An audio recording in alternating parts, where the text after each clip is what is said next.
Hello guys, welcome to my mini blog. আজকে মা কী রান্না করেছে এবং আমি সকালে কী দিয়ে ভাত খাচ্ছি সেটা নিয়ে একটা মিনি ব্লগ করছি। চলো দেখি।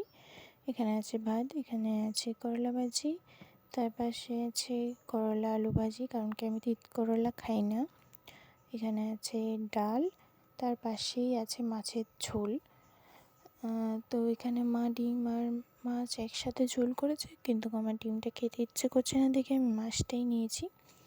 তো আমরা এই ডালটাকে কলর ডাল বলি, কিন্তু তোমরা তোমাদের ভাষায় কী ডাল বলো তোমরা আমাকে কমেন্টে বলে দিবে। এটা মাছের মাথা দিয়ে রান্না করেছে মা, এটা নিরামিষও রান্না করা যায়।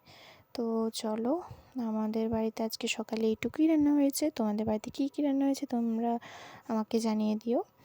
এই ভিডিওটা আমি 11:30-11টার মধ্যে করেছিলাম। তো এডিট করে ছাড়তে একটু লেট হয়ে গেছে।